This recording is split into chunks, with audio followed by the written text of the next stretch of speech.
Yang kedua adalah median. Apa itu median? Median itu nilai tengah. Ya. Median itu adalah nilai data yang ada di tengah dari data yang diurutkan. Catatannya di sini datanya diurutkan ya. Nah, jadi kalau misalnya kita punya 5 data, 7, 4, 3, 8, 5, kayak gini. Bukan yang ini, bukan. Oh, ini 3 kan ada di tengah, berarti mediannya 3. Bukan. Karena ini posisinya di tengah, tapi datanya nggak terurut.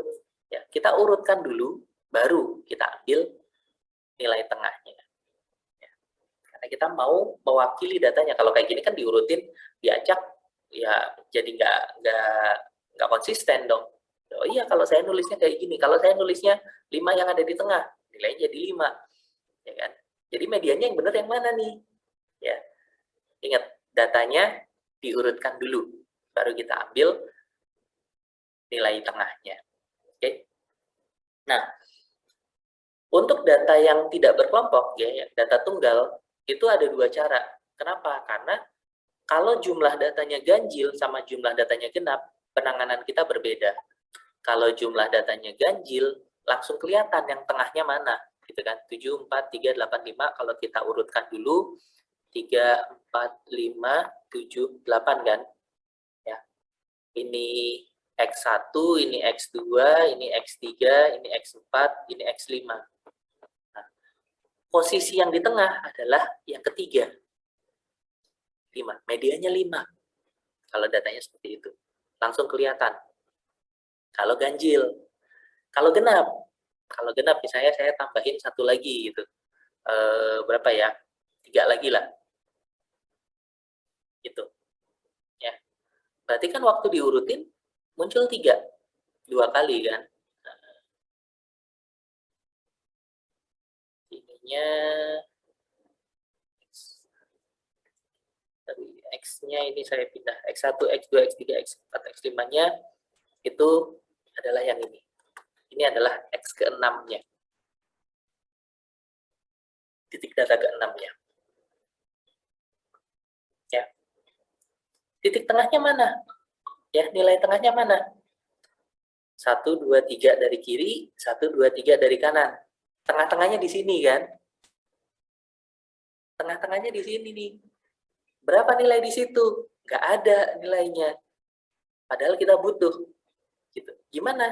Ya udah, kita ambil yang di sebelah kirinya, kita ambil yang di sebelah kanannya, kita rata-ratain. 4 tambah 5, ya, bagi 2. Maka kita dapat mediannya untuk data yang genap. Oke. Setengah kali xn per 2, n-nya 6 kan? N per 2 berarti 3, setengah dari X3, ditambah X4, ditambah yang titik data di sebelah kanannya. Ya, gitu. Itu kita rata-ratakan, kita jumlahkan, kita bagi 2. Maka kita dapat mediannya. Berapa mediannya? Jadi 4,5. Ya. Lo kan nggak ada nilai 4,5, nggak apa-apa. Tapi 4,5 itu dianggap mewakili datanya, mediannya, sebagai median ya. Gitu. Kalau datanya berkelompok, nah kalau datanya berkelompok, ini agak sedikit tricky ya karena ada formula yang digunakan, tapi konsepnya gampang kok. Ya, apa? Karena median itu nilai tengah, ya, maka kita akan cari kelas mana yang mengandung nilai tengah tersebut. Habis itu kita hitung secara proporsional aja. Nah, ini formulanya nggak dihafalin, nggak apa-apa. Yang penting teman-teman tahu ya dan bisa makainya. Oke. Nah, ini contoh median yang tidak berkelompok ya, tadi udah dijelaskan. Kalau yang berkelompok, nah, kalau untuk yang berkelompok, tadi formulanya saya catat ulang di sini supaya nggak bolak-balik, ya. Tepi bawah ditambah intervalnya dikalikan n per 2 min f aksen dibagi f. Ya, apa itu f aksen, apa itu f? F-nya ini adalah frekuensi kelas median. Frekuensi kelas median. TB ini apa? TB itu tepi bawah kelas median.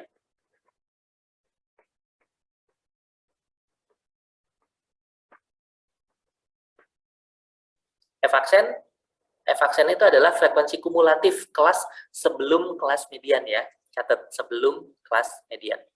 Oke, kita balik ke soalnya. Nah, karena yang F-aksen ini frekuensi kumulatif,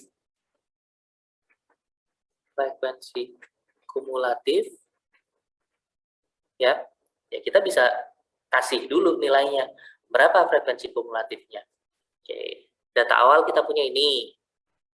Ya kan? Skor TOEFL masing-masing anak dari 45 anak dalam satu kelas itu seperti ini distribusi frekuensinya.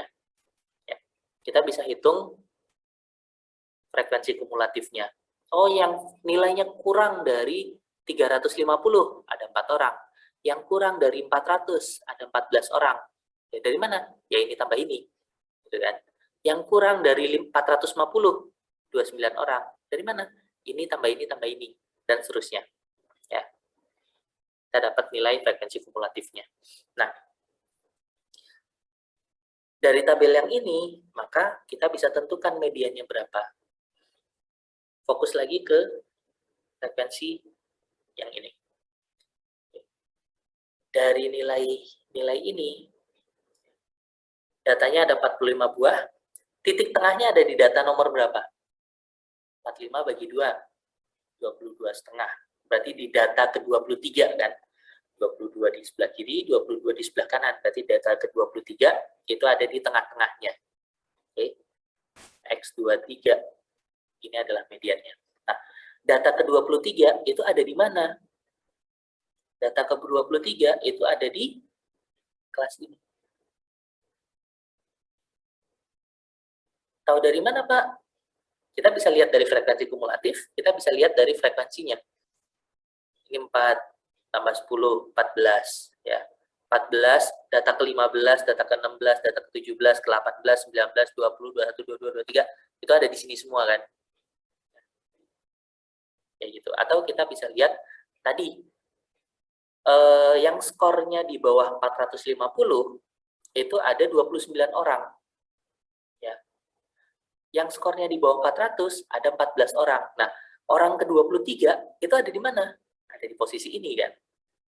Angka 23 itu lebih kecil dari 29 tapi lebih besar dari 14. Makanya kelas ini yang kita ambil. Nah, kelas ini itu yang kita sebut sebagai kelas median. Kelas yang mengandung nilai tengahnya. Kenapa nggak diambil nilai tengahnya langsung aja, Pak, dari kelas median itu untuk jadi mediannya? Ya nggak bisa. Karena bisa jadi nggak pas di situ ke 23-nya gitu. Ya kan? Kita punya ya anggaplah kelasnya saya bagi kayak gini.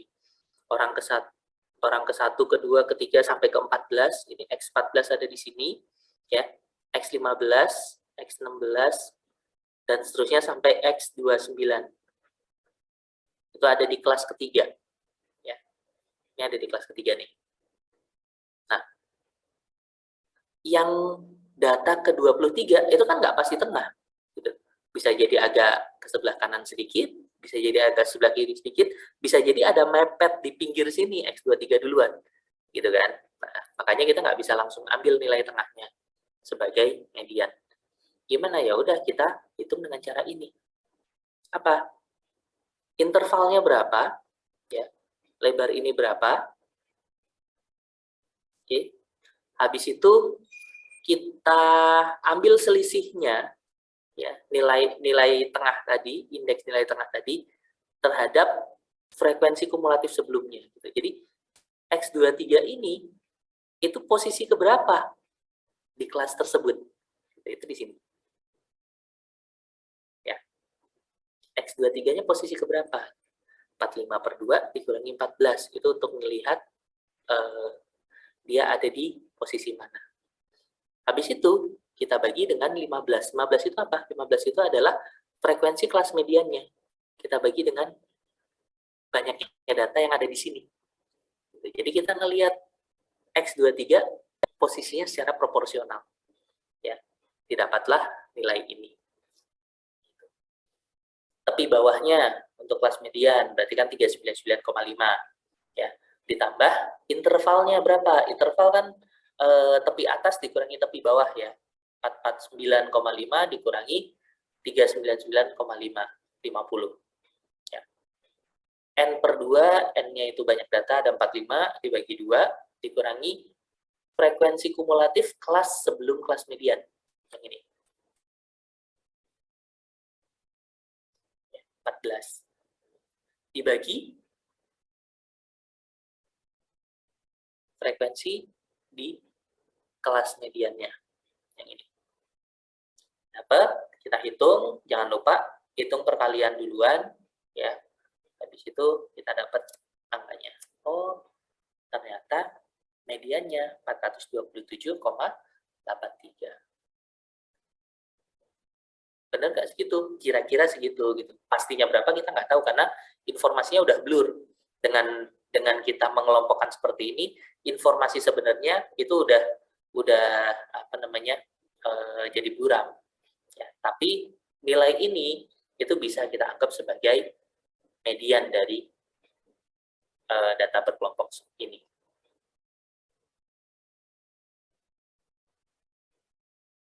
Nah, median itu bisa jadi alternatif untuk min tadi kalau misalnya datanya mengandung nilai ekstrim. Kenapa? Karena dia tidak terpengaruh sama nilai ekstrim. Contoh, kalau datanya terurut, itu median itu yang ada di tengah ya. Nah, dia tidak dipengaruhi outlier. Kalau kita kasih contoh seperti ini, ada 5 data nih.